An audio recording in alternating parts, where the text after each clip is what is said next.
La lutte n'est pas facile. Cette lutte-là, elle est périlleuse. Mais il y a des Togolais, tous les jours, qui nous accompagnent, soit dans la prière. Je remercie tous les prêtres qui prient pour moi. J'ai plein d'amis qui sont au Togo, qui sont en Côte d'Ivoire, qui sont au Ghana, qui disent les messes pour moi. Je remercie ceux qui sont dans le culte ancestral, qui font tous les jours comment je dirais ça, des consultations, qui invoquent les ancêtres. Je remercie les pasteurs, tous ceux qui, quelque part, nous portent dans leur cœur et prient pour nous parce qu'ils sont convaincus que le travail que nous faisons est un travail d'utilité publique. Donc ce sont ces gens-là qui nous donnent la force de continuer. Ce sont ces gens-là qui nous donnent l'énergie de pouvoir continuer ce combat. Ce sont ces gens-là qui sont véritablement notre bouclier et qui nous permettent d'avancer. Donc je voulais vous dire à tous, vous tous qui êtes connus, non connus, qui nous portent dans ce combat, je vous dis merci. Ce que nous vivons n'est pas facile, on ne peut pas venir tout dire sur la place publique, mais Dieu est grand et nous accompagne. Donc, je vous dis sincèrement merci pour tout ce que vous faites pour nous accompagner. Les 6 derniers mois n'ont pas été des mois perdus pour la lutte.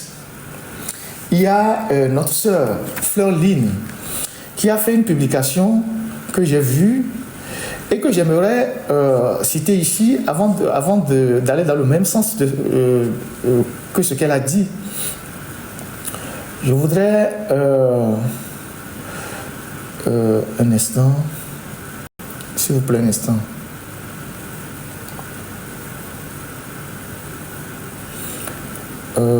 Il y a Fleur Line qui a fait une publication que je vais reprendre ici pour vous. Et après, je vais commenter. Alors, qu'est-ce qu'elle dit, Fleur Line? Salut à toi, Fleur Line. On ne s'est jamais vu, mais j'ai lu ta publication. Elle est... Merci beaucoup, mon frère. Merci infiniment. Alors, voilà ce que Fleur Line dit. Bonjour à toi, Fleur Line. En 6 mois, le M66 a révélé les vrais dessous du régime de Faure Gnassingbé, dont le bilan est pire que 0. Nous devons célébrer les petites victoires en espérant la grande. Écoutez très bien les expressions qu'elle utilise. Nous devons célébrer les petites victoires en espérant la grande. La libération d'Amouron de l'hôpital psychiatrique des mains des tortionnaires, c'est le M66. La libération de certaines jeunes arrêtées lors des manifestations pacifiques du 6 juin, c'est le M66. Le réveil d'une jeunesse entière, désormais courageuse, consciente de ses droits et libre de sa parole, c'est le M66. Le M66 a levé le voile sur ce régime corrompu jusque sur la scène internationale, notamment l'ONU. Le Parlement européen s'est prononcé sur la libération immédiate d'Aziz Gouma, ainsi que de celle des prisonniers politiques injustement détenus. Ils ont réussi à dévoiler le vrai visage du régime oppressif et dictatorial du Togo à l'international. Ils ont réussi à empêcher la tenue de plusieurs événements internationaux au Togo, notamment le 9e congrès panafricaniste échoué en raison de l'absence de véritable figure panafricaniste. Et la prise de parole du panafricaniste Baleka en faveur du peuple togolais, qui a également contribué à exposer le régime. Aujourd'hui, les presses du monde entier parlent du Togo. Et surtout, le M106 est engagé à vie. Ils l'ont prouvé et tout ça. Bon, elle a écrit tous les autres.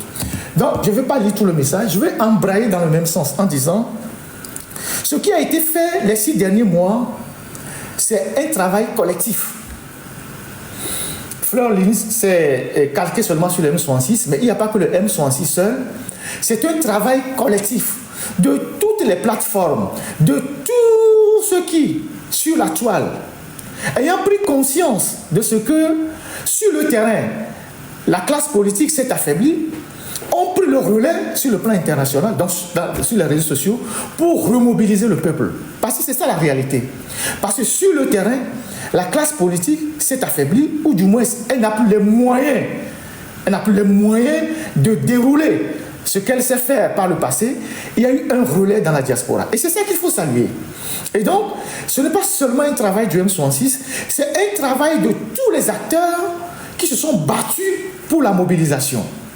Il y a d'abord Amouron, qu'il faut saluer, parce que De par son engagement, il a énormément contribué à allumer cette brèche-là dans laquelle tout le reste s'est engouffré. Il faut saluer son courage, sa détermination.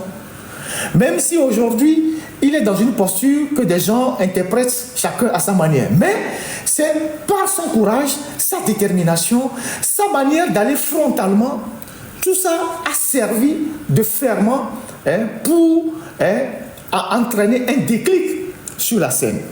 Donc il y a lui. Il y a Madame Nyakadé qu'il faut saluer. Madame Nyakadé qui par cette tribune,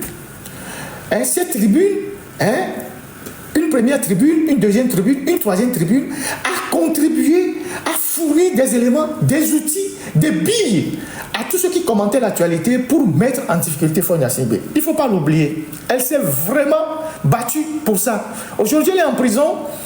Elle est dans une prison à la Caisse nationale, à la résidence de la Caisse, dans une pièce là-bas, dans une maison, une résidence, dans une résidence où on l'a enfermée dans une pièce. Donc, elle n'est pas libre de ses mouvements.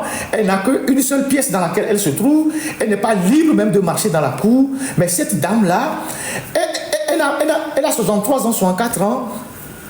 Elle avait besoin de rien pour s'engager dans cette lutte-là et finir aujourd'hui en prison. Donc, il faut saluer l'engagement de cette dame-là qui, à partir des tribunes qu'elle a publiées, a donné des éléments, des outils, des instruments pour véritablement contester Faure Gnassingbé. Il y a nos frères qui sont au pays, qui se sont également battus.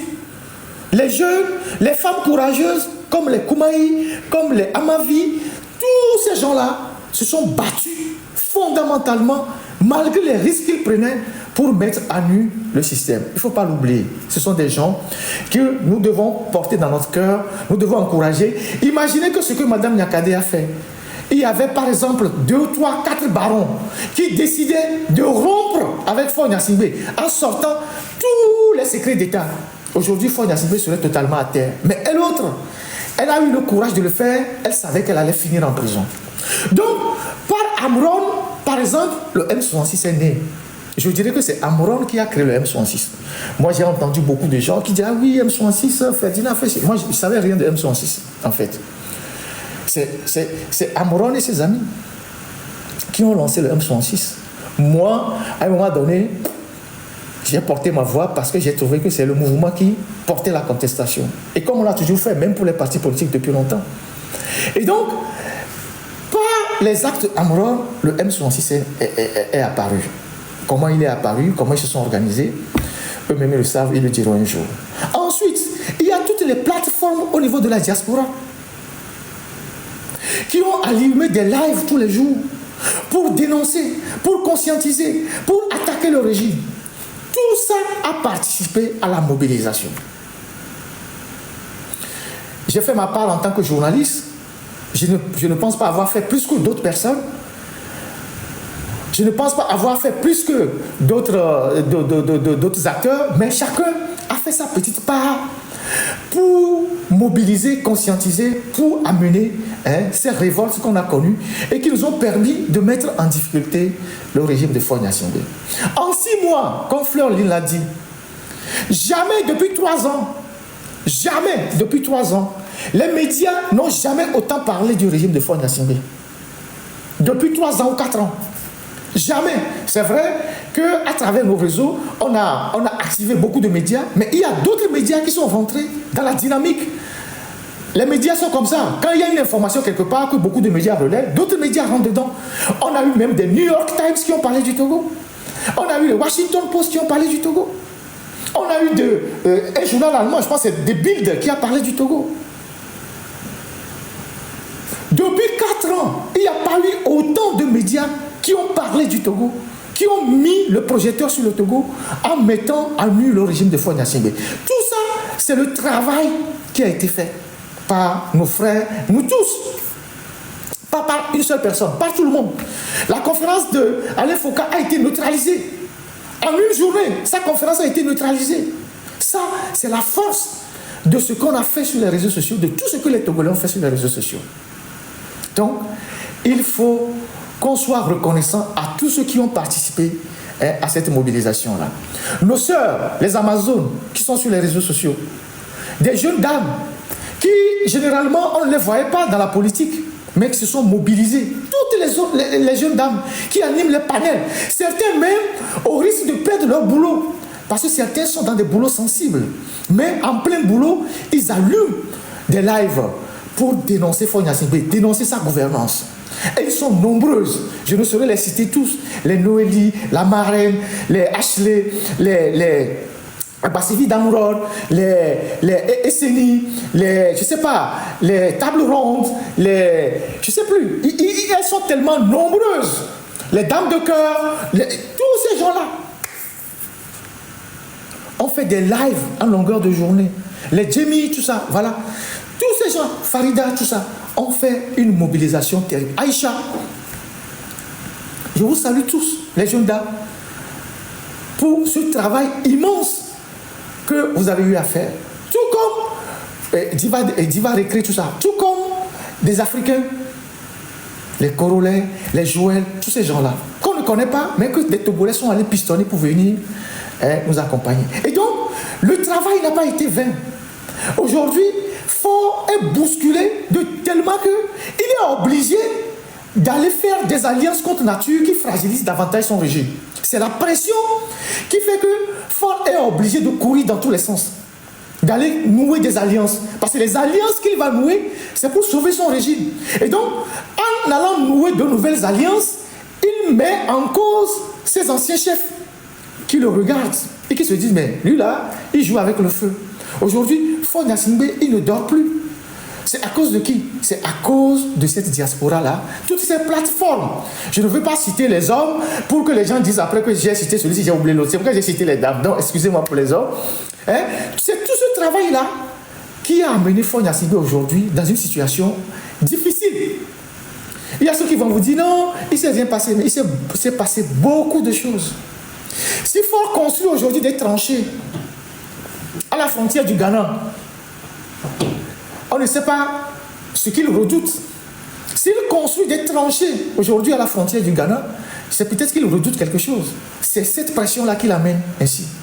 Si il se promène partout, tantôt il est avec les Russes, tantôt il est avec les Américains, tantôt il est avec les Français, il ne sait plus avec qui il est. C'est cette pression-là qui est sur lui. Et c'est cette pression qu'il ne faut jamais relâcher. Parce que nos frères qui sont sur le terrain, ils n'ont plus les moyens de leur lutte. Ce n'est pas par leur faute, mais ils n'ont plus les moyens de leur lutte. Parce que le régime a tout verrouillé. Et donc, la contestation, la conscientisation ne peut venir que de l'extérieur. C'est ça la réalité, c'est ça l'analyse qu'il faut faire. C'est d'ailleurs pourquoi ils concentrent tout sur les gens de la diaspora. Ils attaquent les comptes, ils bannissent les comptes, ils utilisent tous les moyens pour fragiliser les gens. Et dans cette bataille-là, nous devons rester zen. On doit rester inébranlable, impassible. On ne doit pas se laisser distraire par quoi que ce soit. C'est ça qui nous donnera la force de continuer. Donc en 6 mois, il s'est passé beaucoup de choses au Togo. Et j'ai eu à le dire à 2 hommes politiques avec qui j'ai eu des échanges. J'ai dit, si moi je suis un homme politique et qu'aujourd'hui je n'ai plus les moyens de mes actions sur le terrain parce que le régime a tout verrouillé, je devais encourager ces jeunes-là. Parce que ce que ces jeunes-là sont en train de faire, nous serons les premiers, si demain ça bouscule, à tirer les marrons du feu. Les gars de M66, ce n'est pas eux qui deviendront des politiciens demain. Moi, j'ai rien à foutre de ça. Ce n'est pas ceux qui sont sur les réseaux là qui vont devenir les politiciens demain.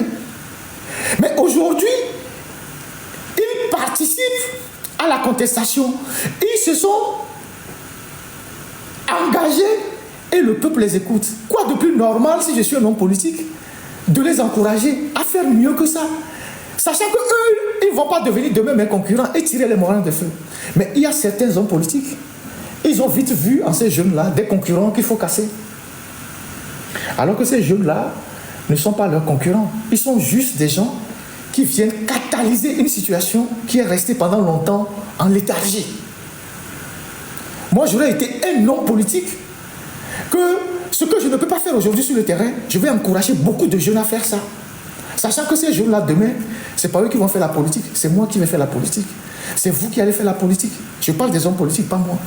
Le travail que nous faisons ici, que moi je fais particulièrement, je ne le fais pas parce que j'ai une ambition politique, j'ai rien à foutre de ça. Il y a des gens qui me contactent, qui disent, oui, Ferdinand, tu as de l'audience aujourd'hui au Togo, tu as tellement d'audience, il faut qu'on crée un mouvement. Je ne suis pas dans ça. Moi, j'ai eu un passé politique, j'ai milité. Je connais la classe politique. Je connais toute la classe politique dans les moindres détails. Quand quelqu'un me réveille, il me dit, qu'est-ce que tu penses de celui-ci? Je vais te dire la vérité. Et donc, le travail qu'on fait aujourd'hui, c'est un travail immense qui devrait normalement profiter à la classe politique. Malheureusement, comme les gens évoluent en politique avec les préjugés, ah, celui-là, il travaille pour celui-ci, celui-là, il travaille pour celui-ci, celui-là, c'est celui-ci est derrière, il faut les casser. Mais vous n'êtes plus capable de faire quoi que ce soit sur le terrain. Vous ne pouvez même plus mobiliser. Mais quand vous vous levez, c'est comment faire pour casser ceux qui peuvent vous mobiliser. Les peuples n'ont pas la mémoire courte. Les peuples sont les plus éveillés. Et le peuple, il regarde, il observe, il analyse les gestes de chacun. Donc, nos frères qui se sont aujourd'hui engagés dans cette bataille-là, au risque de leur vie, de leur boulot, de ce qu'ils sont en train de subir, c'est des gens qu'il faut encourager. C'est pour ça que moi, personnellement, j'ai dit, je vais accompagner les gens du M106 et je donne ma voix. Je ne parle pas avec eux tous, mais de temps en temps, j'échange avec Zagabambo.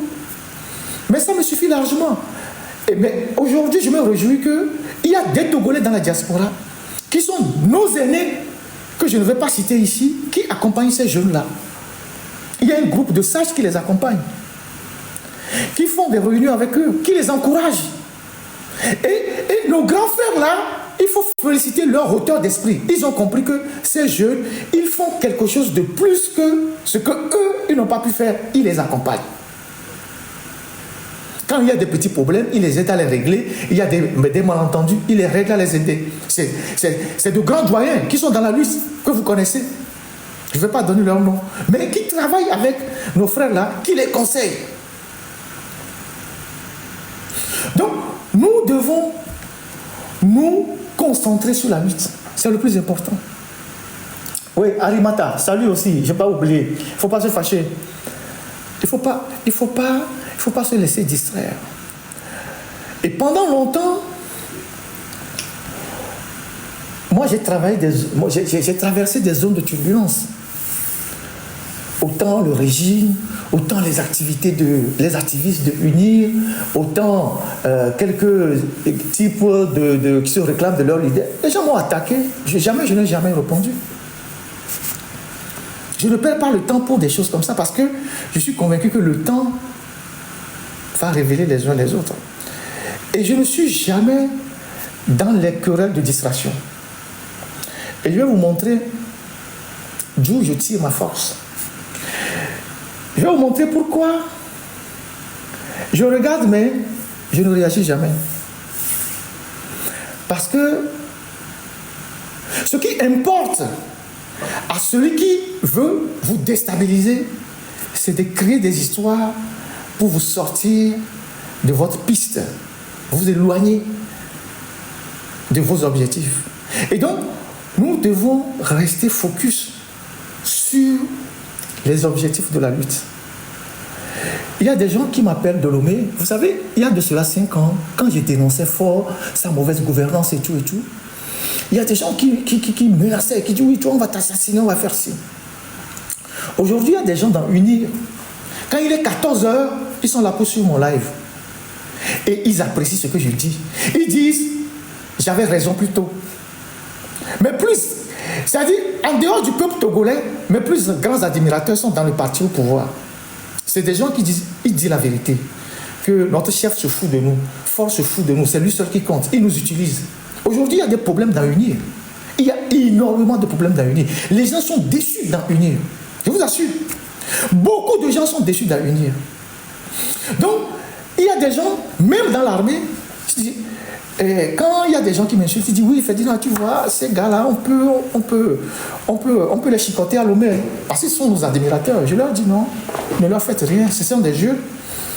Ils font ça aussi pour survivre. Hein. C'est des gens qui n'ont pas de boulot, ils pensent que c'est bon, c'est en venant insulter Ferdinand, insulter les Zaga, tout ça, qu'ils vont se trouver un chemin. Mais il y a d'autres personnes qui ont fait ça avant eux. Mais ce sont des gens qui sont jeunes. Moi, j'ai plus de 50 ans. Et dans mes plus de 50 ans, j'ai au moins 30 ans de lutte. J'ai consacré au moins une trentaine de ma vie dans la lutte. J'ai traversé toutes les époques. Donc, j'ai été témoin de beaucoup de choses. Ces jeunes-là, il y a de cela 30 ans, quand on était sur le front de la bataille, ils étaient peut-être au coup primaire, ils portaient peut-être des petites culottes. Ils n'ont jamais rien vécu. Ils n'ont jamais rien vu dans leur vie. Jamais rien vu dans leur vie. Ils ne connaissent pas, ils ne savent pas comment est-ce que ceux qui ont fait ça avant eux ont fini. Ils connaissent AKD sous ça. Ça, c'est le AKAM, ça. Ils connaissent AKD. Ce sont des gens, au début du processus démocratique, qui font ce que les jeunes font aujourd'hui. Ils ont fini leur vie comment? Bamunant Komikpin, qui en parle encore? De tous ces gens-là, peut-être Bodjon a tiré son épingle du jeu. Les Bamunant Komikpin, qui en parlent encore? Vous les connaissez? Ils connaissent Michel Aoun. Ils savent ce qu'on appelle Michel Aoun au Togo. Il y a quelqu'un au Togo qui s'appelait Michel Aoun. Ils les connaissent. Ça, c'est les premiers à se mettre au service de Yadema contre la démocratie, à alimenter tout ce qui pouvait alimenter, à attaquer les opposants. Nous, on était encore au lycée quand les RKD là sont passés pour nous endoctriner, pour dire oui, il ne faut pas faire ci, il ne faut pas faire ça. On a vu comment ils sont finis. On a vu comment ils ont fini leur vie. Plus proche de nous, il y a eu d'autres personnes, plus jeunes, les Olivier Dumonc, les Dominique Bégbessou, tout ça. Personne ne sait comment ces gens-là sont morts. Un jour, on était au centre communautaire de Baie, en train d'animer un événement pour la mobilisation de la jeunesse, de l'UFC. Et on a été attaqué par Zadie Stone. Vous connaissez Zadie Stone? Zadie Stone, il est karatéka, je pense taekwondo, ceinture noire, deuxième dame ou troisième dame. Il a fait Satimadia.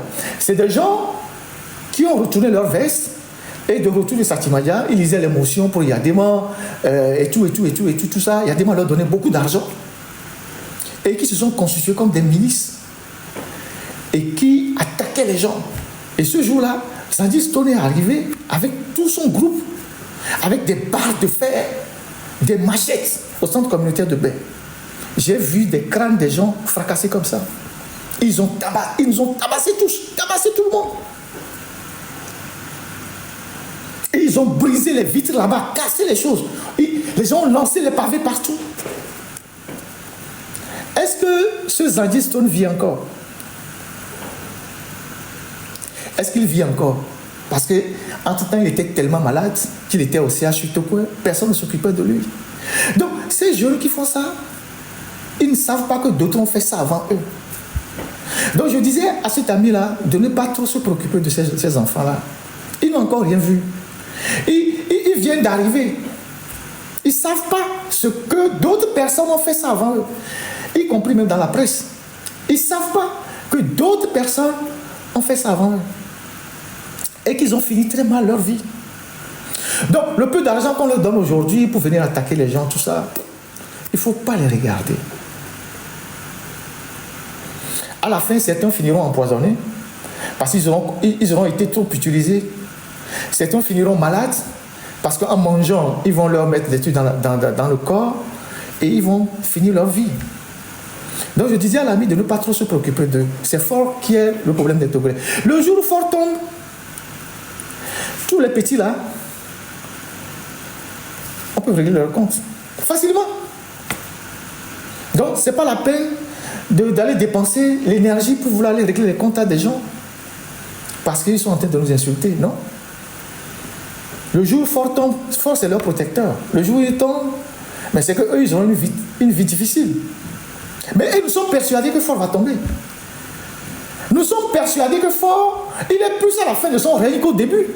Nous sommes persuadés que le travail que nous faisons va porter ses fruits. Nous sommes persuadés que Faure, il ne va pas pouvoir régner éternellement sur le Togo. C'est vrai que son objectif, c'est de mourir au pouvoir. Mais à partir du moment où chaque jour que Dieu fait, on se bat pour la fin de son pouvoir, on va réussir un jour. Nous ne sommes pas seuls dans le combat. Il y a des gens qui sont dans le combat que nous ne connaissons pas. Ce n'est pas nous qui sommes sur les réseaux sociaux qui sont les seuls dans le combat. Il serait trop superfétatoire de circonscrire le combat à nous qui sommes sur les réseaux sociaux en disant oui, c'est nous qui portons le combat. Non, il y a des milliers de Togolais qui ne sont pas sur les réseaux sociaux, qui sont en train de s'organiser, qui combattent. Peut-être qu'ils n'ont pas encore trouvé le bon moyen. Donc, nous ne sommes que une catégorie de combattants parmi tant d'autres. Mais faisons notre travail avec beaucoup de rigueur. Ne nous laissons pas distraire par des sujets qui n'ont aucune importance. Ne nous laissons pas distraire par des gens dont la seule mission est de nous dérouter de notre mission principale. Et je vais vous jouer une vidéo. Et c'est dans cette vidéo-là, vous allez comprendre pourquoi moi, Ferdinand, j'ai traversé toutes les époques, toutes les étapes de turbulence et que j'ai toujours résisté. Vous allez comprendre pourquoi je suis toujours resté en dehors de certaines choses. Parce que l'énergie que j'ai, je le concentre sur ce qui m'intéresse. Je vais vous jouer cette vidéo-là. Et chacun pourra tirer une leçon de cette vidéo-là. Et je vais jouer cette vidéo pour tous ceux qui se bagarrent sur la toile. Pour que les gens comprennent que il faut se ressaisir. Il y a des gens qui m'appellent pour dire oui, Ferdinand, est-ce que tu peux parler à celui-ci? Moi, je ne suis pas là pour parler aux gens. Les gens sont assez grands. Même parler à quelqu'un, ça devient un problème. On m'a dit pourquoi tu as parlé à celui-ci, tu n'as pas parlé à celui-ci, ça devient un problème. Donc, moi, je regarde tout ça. Je regarde tout ça de loin. Mais ces querelles inutiles-là ne vont que faire l'affaire du dictateur. Faure Gnassingbé a été tellement éprouvé par l'engagement de la diaspora et surtout des jeunes que si vous lui laissez le temps de se reconstituer, il ne va pas vous rater. Faure a été tellement bousculé par les 6 mois d'engagement de cette diaspora que si vous laissez rentrer de vous mélanger, lui va reprendre ses forces et il ne va pas vous rater. Parce que lui, chaque fois, il tire les leçons, il a l'argent de l'État, de toutes les failles, de tous vos côtés faibles, tout ça. Et il se blinde. Donc, 2026 qui arrive, il faut se concentrer sur l'essentiel. Vous n'êtes pas obligé de travailler avec tout le monde. Moi, je ne travaille pas avec tout le monde. Je travaille pratiquement seul ou pratiquement avec mon équipe. Je ne suis pas obligé de travailler avec tout le monde. Je travaille avec des gens avec qui j'ai la même vision. Et Dieu seul sait que, en toute modestie, seul, j'ai plus d'impact que si on était nombreux. Seul, j'ai plus d'impact que si on était nombreux. Parce que, si on est nombreux, on va se perdre dans les querelles de personnes. Celui-ci veut être chef, celui-ci veut être devant, c'est moi, c'est si. Moi, je ne suis plus dans ça. J'ai connu ça dans toute ma vie. Je ne suis plus dans ça. Si quelqu'un vient me dire que l'éléphant peut voler, je dis d'accord, l'éléphant peut voler. Je ne discute pas avec lui. Je lui concède ça. Et je continue mon chemin. Et Dieu seul sait, et vous êtes témoin, que ce que moi je fais tout seul a plus d'impact aujourd'hui. Pourquoi je vais aller diluer ça dans une organisation ou avec des gens qui sont toxiques et vont te créer des problèmes?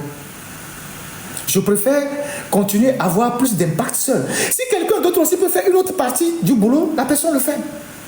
Et c'est l'ensemble de ces efforts-là qui vont contribuer à affaiblir le dictateur. Après, ceux qui ont des projets politiques derrière, ils peuvent dérouler leurs projets politiques.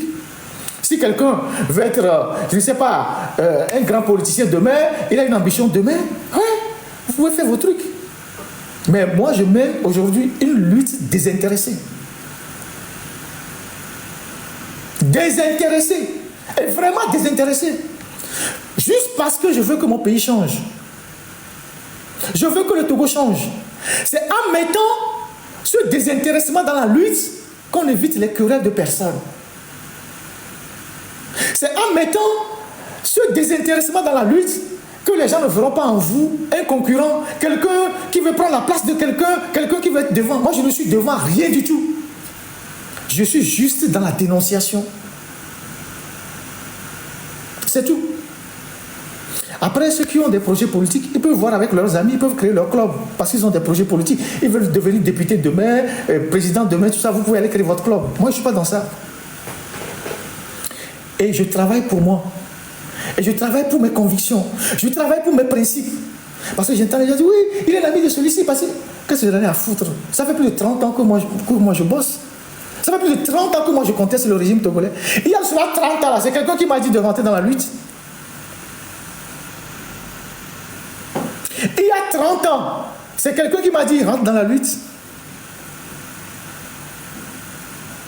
Il y a des choses que moi j'ai eu à faire au Togo. Je ne sais pas si des gens qui font du bruit là, vous avez fait 1/10.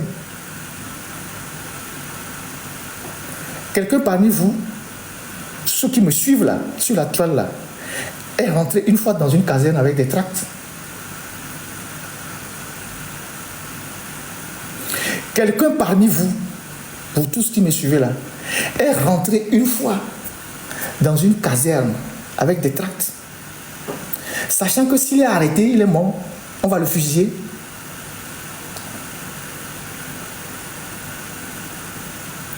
Quelqu'un parmi vous est rentré, je répète encore, une fois dans une caserne avec des tracts. Sachant que si on l'arrête, c'est une peine de mort. Vous avez déjà fait quoi, vous?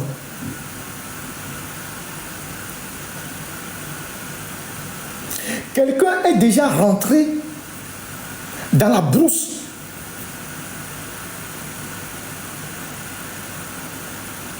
Quelqu'un est déjà rentré dans la brousse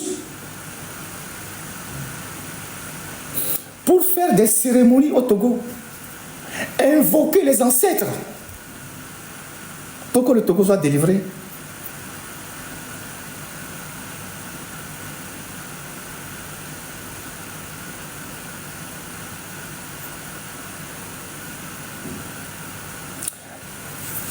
Donc,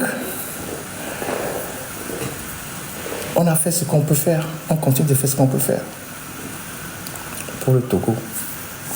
Donc, ne pensez pas que on est là pour nous amuser.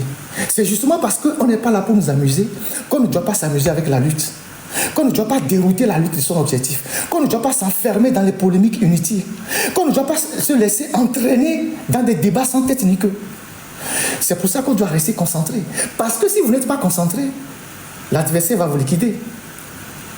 Je vous ai dit, nous qui avons fait le sport de combat, la première chose qu'on nous apprend, c'est la concentration. Si je suis sur un podium, un tatami, dans un dojo, en train de me battre avec un adversaire, si je ne suis pas concentré, le coup que je vais prendre va être un coup fatal.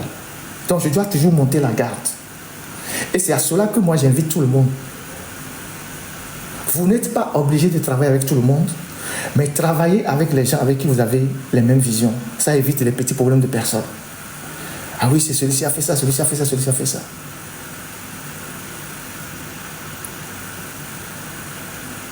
Quand on était militant, j'ai retrouvé il n'y a pas longtemps dans nos archives beaucoup de choses. Les choses qu'on était capable de faire. Les choses qu'on était capable de faire quand on était militant. Je ne sais pas s'il y a encore des courageux aujourd'hui. Les choses qu'on était capable de faire. Il y a quelqu'un qu'on appelle Habia Nicodème. Il y a quelqu'un qu'on appelle Habia Nicodème. Posez-lui la question. Si il veut faire un témoignage en toute honnêteté, posez-lui la question. Le commando, si tu peux l'appeler ainsi, quand Habia avait des problèmes en 2000, dans les années 2000, et ont cherché à le liquider, à l'arrêter. Le commando qui a sorti Rabia du Togo et qui a traversé le Mono, j'ai fait partie de ce commando-là. Les gens qui se sont organisés cette nuit-là pour sortir Rabia du Togo par le fleuve, je suis de ce commando-là. Demandez à Rabia, avant qu'il ne parte aux États-Unis, avec M. Boutamekpo et le Godosouvi. Après, Boutamekpo est décédé, le Godosouvi aussi est décédé après. Et nous avons traversé le Mono et amené Rabia jusqu'au cabinet de Maître Yansounou Magloire, au quartier Akpakpa, à Cotonou, où nous avons rencontré un monsieur qui s'appelle M. Kiki, qui est du Parti communiste béninois. Et c'est eux qui ont repris Rabia quand nous sommes revenus à Lomé. Posez la question à Rabia.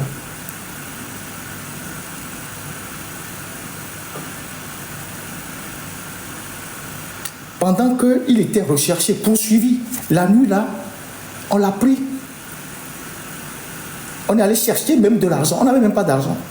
On est allé chercher de l'argent pour pouvoir louer une voiture et aller passer par le Mono.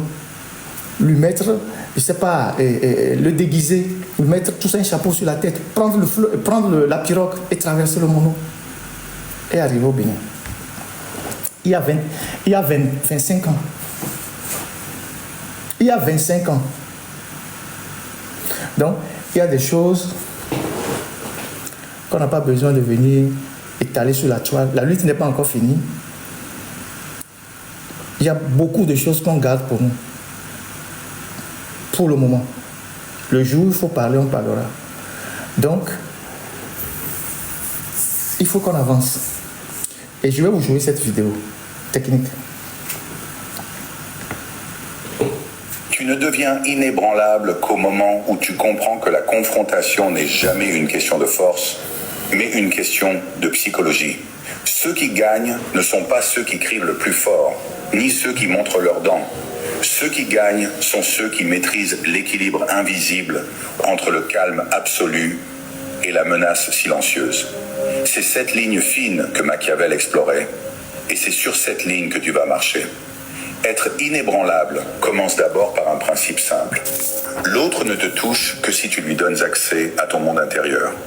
Les gens pensent qu'ils s'en prennent à toi, mais ils ne font que frapper l'image que tu leur tends. Si tu apprends à la contrôler, ils ne toucheront jamais l'original. Chaque confrontation commence par une tentative de te déstabiliser. Et les humains n'ont que 3 leviers pour ça. Provoquer, te faire douter ou te faire réagir. La majorité des gens tombent dans le piège du 3e. Ils réagissent, ils s'énervent, ils veulent prouver, ils veulent t'expliquer. Et pendant qu'ils s'agitent, l'autre prend l'avantage. Pas parce qu'il est plus fort, mais parce que toi, tu as perdu ton axe. Tu connais cette sensation. Le cœur qui accélère, l'esprit qui se brouille, la voix qui tremble un peu. C'est le signal que tu es en train de perdre, même si tu n'as pas encore parlé. Machiavel aurait dit, si ton ennemi lit ton agitation, il gagne avant même la bataille. C'est pour ça que les personnes vraiment puissantes ne parlent jamais en premier. Elles observent, elles laissent l'autre s'exposer, vomir ses émotions, révéler ses intentions. Elles écoutent non pas pour comprendre, mais pour analyser.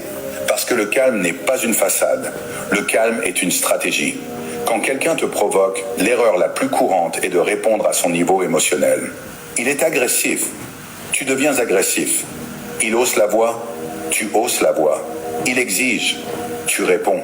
Ce n'est pas un échange, c'est une programmation. Tu entres dans son cadre, tu joues sur son terrain et tu perds même si tes mots sont plus intelligents. Pour être inébranlable, la première règle est celle-ci. Tu imposes le rythme, pas l'autre. Tu ralentis ta respiration, tu ralentis ta voix, tu ralentis ton regard, tu ralentis ton énergie. En ralentissant, tu crées un contraste. Et ce contraste est déstabilisant, car la plupart des humains fonctionnent par miroir. Ils attendent inconsciemment que tu reflètes leur énergie. Quand tu refuses, ils perdent leur repère. Et quand ils perdent leur repère, tu gagnes. La deuxième règle de Machiavel, ne laisse jamais l'adversaire voir ce qui t'importe vraiment. Tu dois rester opaque. C'est l'erreur de ceux qui veulent t'expliquer, se justifier, clarifier. Ils pensent qu'être compris, c'est être respecté. Non, être respecté, c'est être imprévisible. Les gens craignent ce qu'ils ne peuvent pas lire. Ils attaquent ce qu'ils voient clairement. La transparence est un luxe que tu ne peux pas te permettre en confrontation. Imagine un instant que toutes tes émotions étaient derrière une vitre, visibles mais inatteignables. Tu les observes sans les laisser sortir. Tu deviens ton propre maître. Tu n'essaies plus de convaincre. Tu constates, tu analyses, tu attends que l'autre révèle ce que toi tu caches. Et c'est dans ce silence maîtrisé que naît le pouvoir. La plupart des confrontations n'ont rien à voir avec le sujet en question. Elles parlent de dominance, de contrôle, d'accès psychologique. L'autre cherche à savoir où il peut te toucher, quel bouton il peut presser, où sont tes failles. Il teste ta solidité, il teste ta cohérence, il teste ton estime de toi.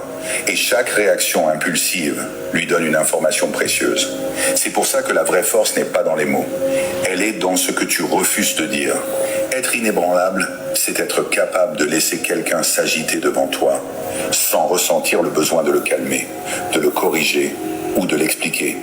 C'est savoir que son agitation n'est pas ton problème, qu'elle n'a rien à voir avec toi, qu'elle parle de lui, de ses blessures, de ses besoins de domination, et que toi, tu n'es pas obligé d'entrer dans sa danse. Tu veux une image ? Imagine un feu. Les gens te jettent des étincelles. La majorité répond avec de l'essence. Toi, tu réponds avec de la pierre.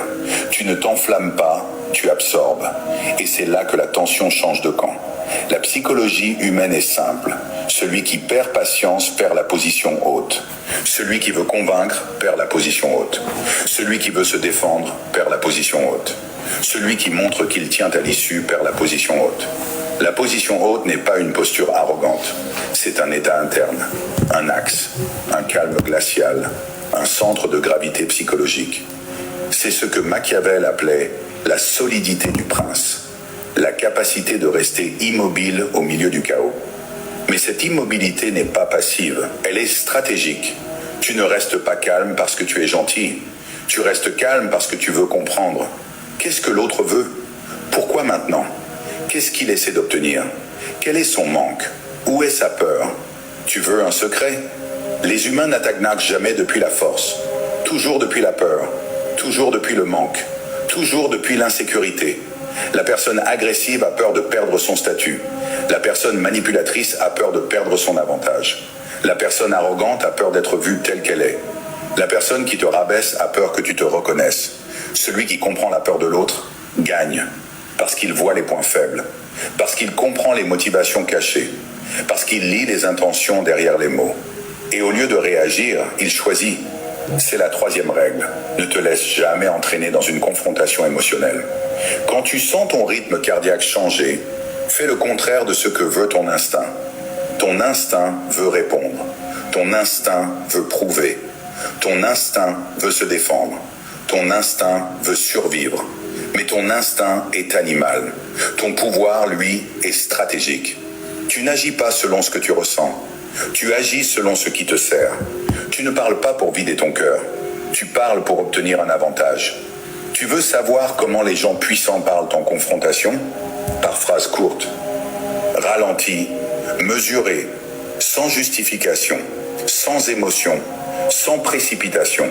Ils savent que chaque mot est une balle et qu'il vaut mieux tirer une balle précise qu'un chargeur entier dans le vide. Ils ne disent jamais ce qu'ils pensent vraiment. Ils ne donnent jamais leur position émotionnelle. Ils gardent leur vulnérabilité dans leur forteresse intérieure. L'autre ne verra que ce que tu veux bien laisser sortir. Tu veux un exemple concret ? Quand quelqu'un t'attaque, la majorité répond en se défendant. Toi, tu observes 2 secondes de silence. Tu le regardes sans réagir. Ton silence l'oblige à combler le vide. Et quand une personne parle trop, elle se trahit. L'outil le plus puissant que tu possèdes, ce n'est pas ta voix, c'est ton absence de réaction. Il n'y a rien de plus effrayant pour quelqu'un en confrontation qu'une personne qui reste calme, qui ne cède rien, qui ne se justifie pas et qui ne montre aucune faille. C'est comme se battre contre un mur. Tu donnes des coups, mais le mur ne bouge pas. Tu t'épuises, pas lui. Machiavel disait « Celui qui garde le contrôle de lui-même contrôle la situation. Et ce contrôle-là ne s'apprend pas dans les livres. Il s'apprend à travers les douleurs, les humiliations, les confrontations ratées. Chaque fois que tu t'es énervé trop vite, chaque fois que tu as regretté tes mots, chaque fois que tu as donné trop d'importance, chaque fois que tu as laissé quelqu'un entrer dans ta tête, tu n'étais pas faible. Tu étais en apprentissage. L'erreur répandue des gens qui veulent devenir inébranlables, c'est de penser qu'il suffit d'être dur, froid ou distant. Ce n'est pas ça. Être inébranlable, ce n'est pas être insensible, c'est être sélectif. Tu ressens tout, mais tu ne laisses rien transparaître. Tu entends tout, mais tu ne réagis qu'à ce qui compte. Tu pourrais répondre, mais tu choisis le silence. Tu pourrais t'énerver, mais tu choisis le calme. Tu pourrais humilier, mais tu choisis l'indifférence stratégique. Et c'est précisément cette sélection qui fait de toi quelqu'un de dangereux. Parce qu'on ne sait jamais à quoi tu penses, ce que tu prépares, ce que tu vas dire. Tu deviens un mystère. Et les humains craignent ce qu'ils ne comprennent pas. Dans chaque confrontation, il y a un moment décisif. Un moment où l'autre pense t'avoir. Un moment où il pense t'avoir poussé dans un coin. C'est là que la plupart explosent. Toi, c'est là que tu vas surprendre. Tu vas respirer, tu vas te redresser, tu vas ralentir. Et tu vas prononcer la phrase qui renverse toujours la situation. C'est tout. Cette phrase est un séisme. Elle signifie tu n'es pas affecté. Merci. Tu n'es pas touché. Tu n'es pas impressionné. On va s'arrêter là. Voilà une vidéo. C'est en plus du fait que moi-même je suis très stoïque, de par mon parcours, ma formation et tout ça, je suis régulièrement à ces genres d'enseignements pour me conforter dans ma vie, dans mon parcours et tout ça. Et il y a des gens qui me demandent déjà cet extrait-là, je vais vous envoyer ça. Moi, je ne m'occupe pas des autres. Jamais. J'ai été tellement combattu, attaqué, calomnié, mais je n'ai jamais réagi. J'ai toujours avancé. Et je n'ai jamais répondu à qui que ce soit. Et je ne le ferai jamais. Parce que il y a des gens, ils vous en veulent juste parce que vous n'êtes pas avec eux. Ils veulent profiter de votre lumière. Mais puisque cette lumière-là, vous la projetez sur d'autres personnes, ils vont vous attaquer sans raison, chaque jour. Il y a des gens, ils veulent faire votre compagnie. C'est comme nos parents disaient, quand on allait à l'école, il faut être toujours avec les premiers. Et comme nous, on était les premiers, il y avait toujours les gens qui faisaient notre compagnie. Comme nous, on était les premiers, il y avait toujours les gens qui faisaient notre compagnie. J'ai un ami prêtre qui est en Italie. Il ne m'appelle jamais par mon nom. Il m'appelle toujours mon major. Parce qu'au lycée, j'étais toujours major. Et c'était les meilleurs qui étaient major. Premier major. Premier, tu es major. Jusqu'à aujourd'hui, il m'appelle major. Je ne sais même plus s'il sait que je m'appelle Ferdinand. Il m'appelle toujours major. Mais il était aussi très brillant. Et donc,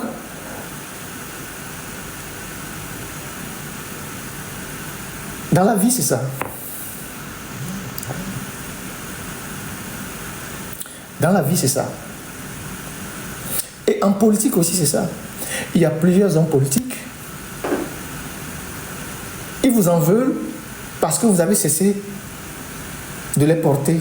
Et ils soupçonnent que vous portez quelqu'un d'autre. Ou vous accompagnez quelqu'un d'autre. Et donc, on développe des préjugés. Quoi que vous fassiez, on vous attaque. On dit des choses. Oui, là, c'est le gars de celui-ci. Alors que vous n'avez rien à foutre. Et j'ai dit plusieurs fois à certains individus que en vous mettant dans cette bataille-là, vous attaquez aux gens, aux leaders d'opinion, tout ça, vous allez perdre. Aujourd'hui, il y a des partis politiques au Togo, ils ont tout perdu parce que, au lieu de se concentrer sur la formation de leurs militants, sur la formation de quoi que ça, ils pensent que c'est en faisant la guerre aux gens qui vont s'en sortir. C'est ça la réalité, c'est ça la culture politique. Et donc, Moi, tout ce que je peux dire pour conclure ce live, et dire à tous mes frères et sœurs qui se sont lancés dans cette lutte-là et qui ont prouvé qu'ils étaient véritablement engagés et qui ont prouvé qu'ils faisaient cette lutte de façon désintéressée. Arrêtez les querelles et réorganisez-vous. Arrêtez les querelles et concentrez-vous sur la lutte. Vous n'avez pas fait tout ça pendant les 6 mois pour terminer ça dans les histoires de personnes. Et cette vidéo dit tout. Vous n'avez pas à répondre. Vous voyez, Faure Gnassingbé, je vous ai dit, on lui enseigne Machiavel tous les jours. Vous voyez que Faure, sur la situation politique, il est impassible. Il ne réagit pas, il ne dit rien. Ce n'est pas parce qu'il ne veut pas réagir. Parce qu'on lui a appris que pour gérer un pays, en tant qu'un pouvoir autoritaire, c'est comme ça qu'il faut rester. Cette vidéo le dit. Voilà. Et personne dans Unir ne sait pas ce que Faure pense. Personne, je vous dis personne. Et il surprend ce jour tout le monde. Personne ne sait ce qu'il pense. Et donc, pour nous, c'est pareil.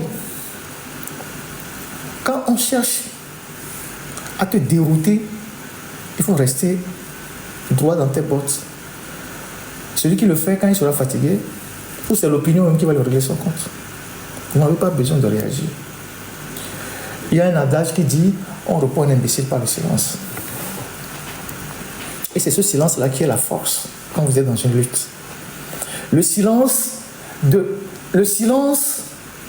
vis-à-vis des choses viles, des choses inutiles, des choses qui n'apportent rien de plus à la lutte.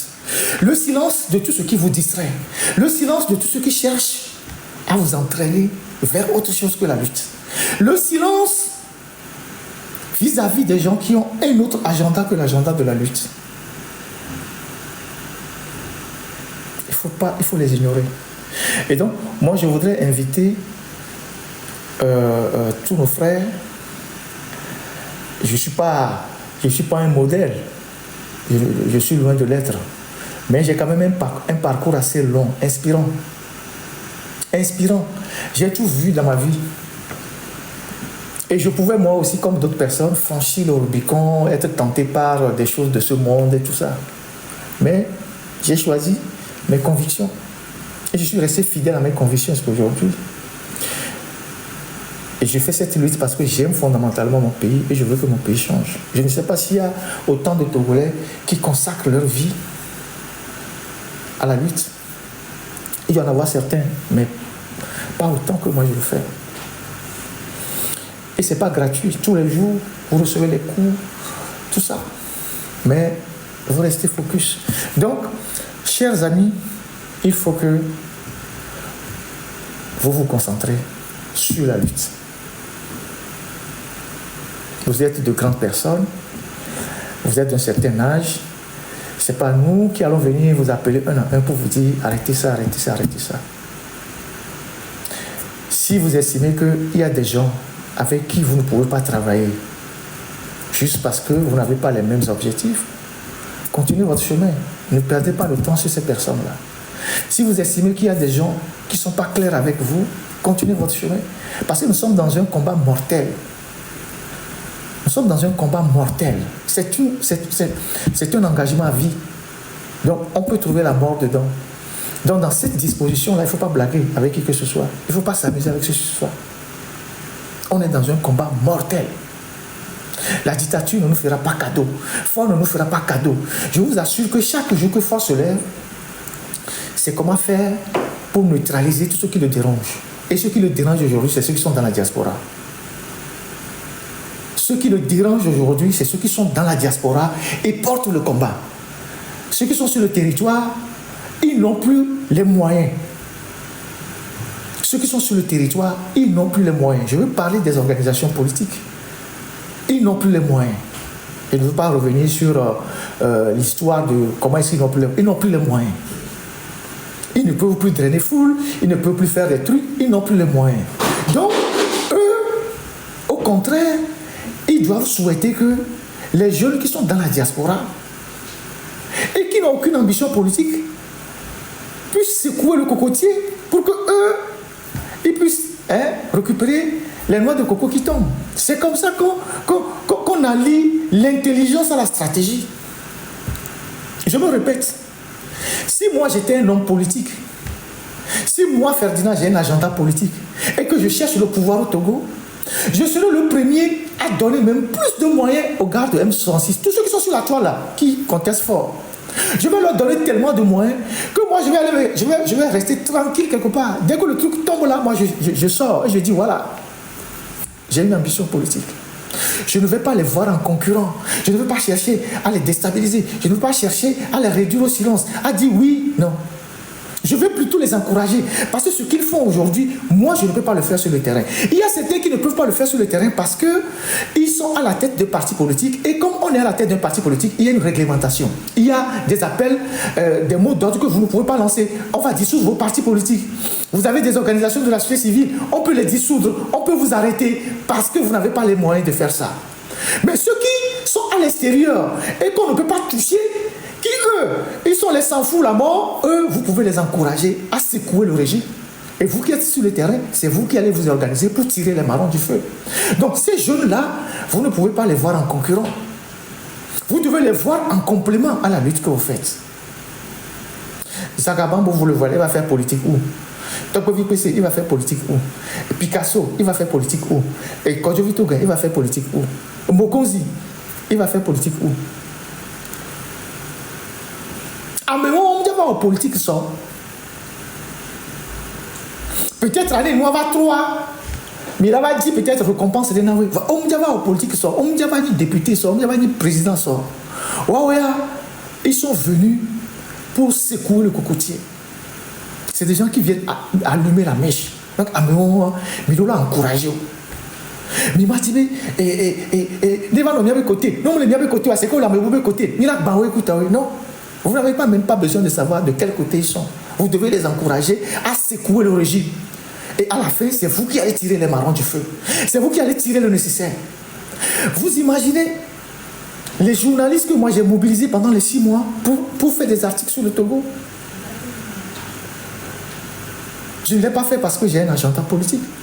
Les médias que j'ai pistonnés.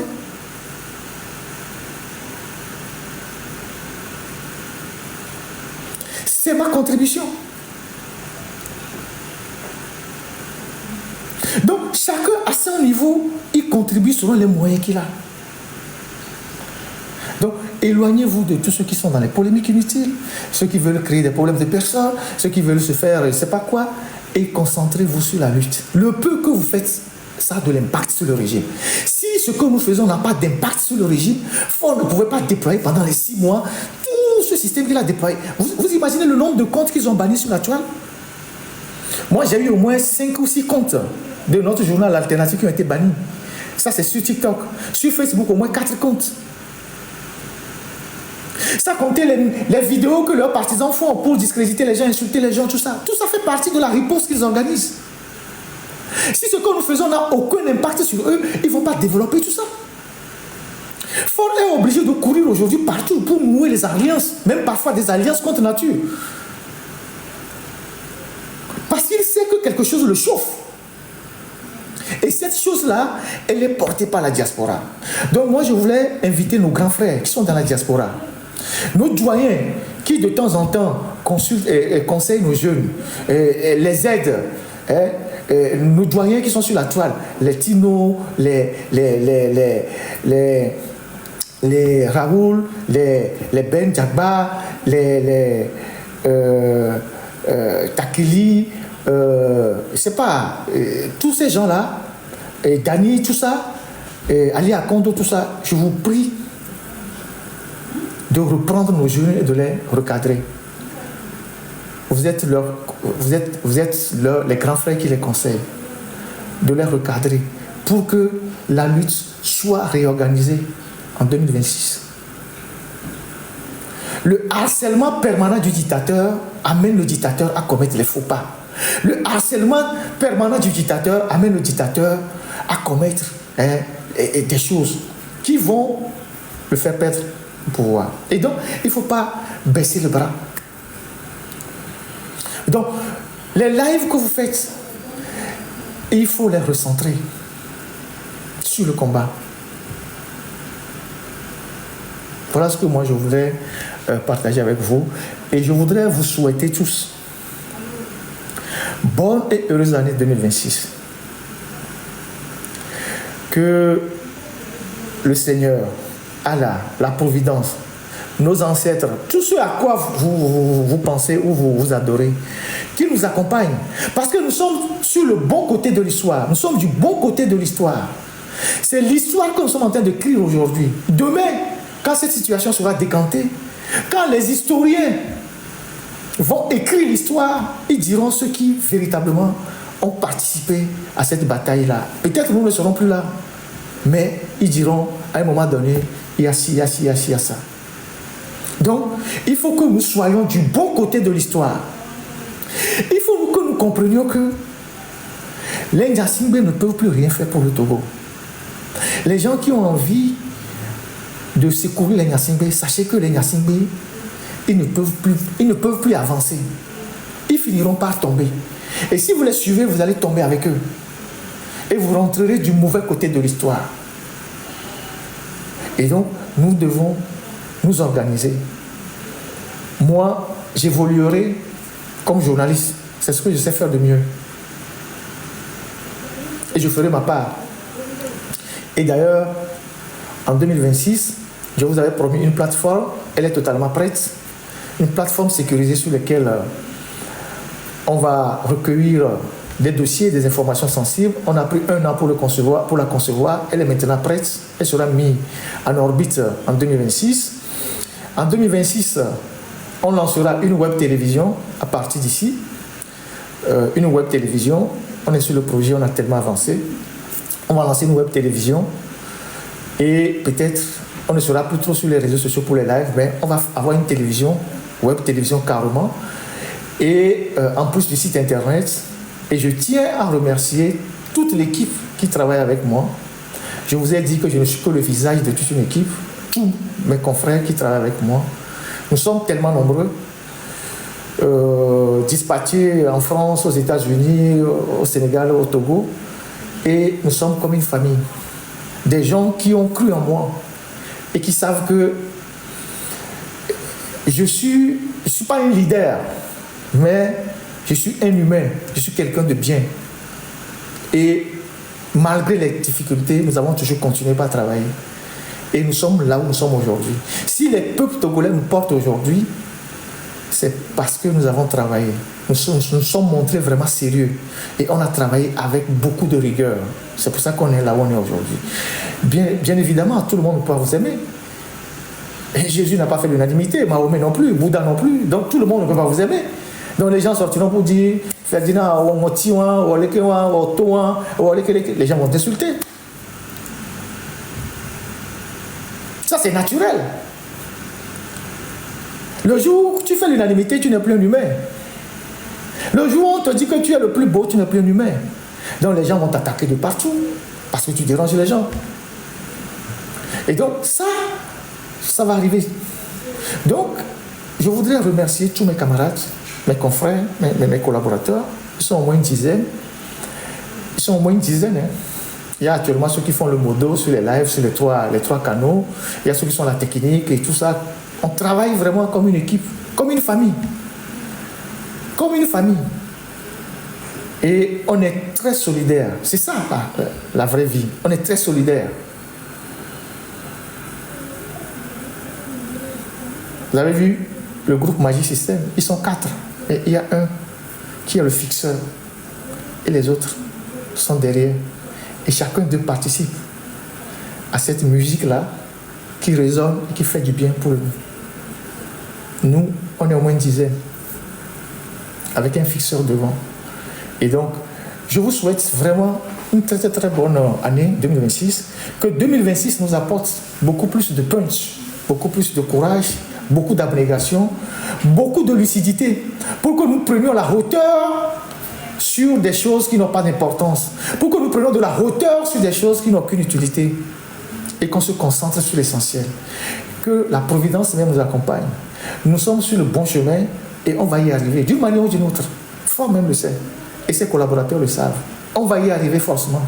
Mais il faut que ce jour-là, on puisse retenir que j'ai aussi participé à cette lutte-là de libération. Et cette lutte-là, on ne doit pas la donner à nos enfants.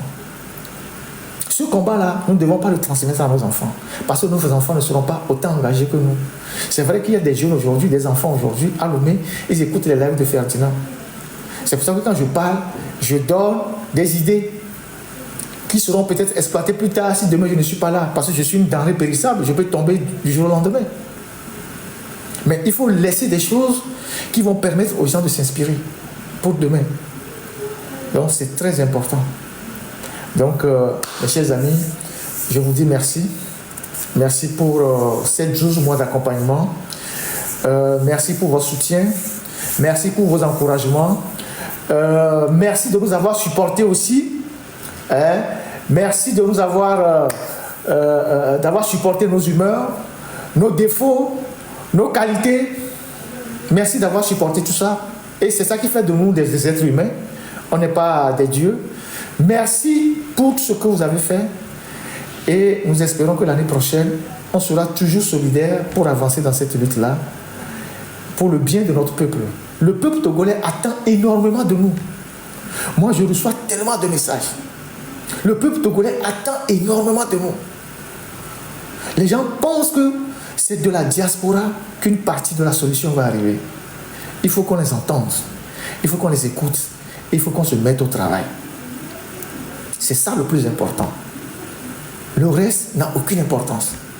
Qui veut être devant, qui veut être ici, qui veut être chef, on n'a rien à foutre de tout ça. C'est ça le plus important. Nous avons trop minimisé Faure Gnassingbé. Il vient de faire 20 ans. Si on ne se réorganise pas autrement, il va faire plus que... Tant qu'il sera en vie, il va prendre nos vies. Tant qu'il sera en vie, il va prendre nos vies. Ça veut dire que nous ne pouvons rien faire. Donc, il faut qu'à un moment donné, Faure quitte le pouvoir.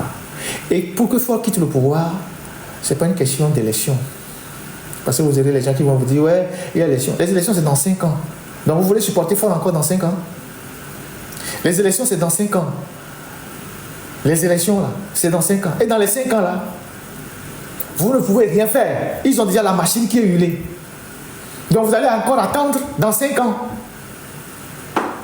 Autant s'organiser pour mettre fin au régime dès maintenant. C'est ça la réalité.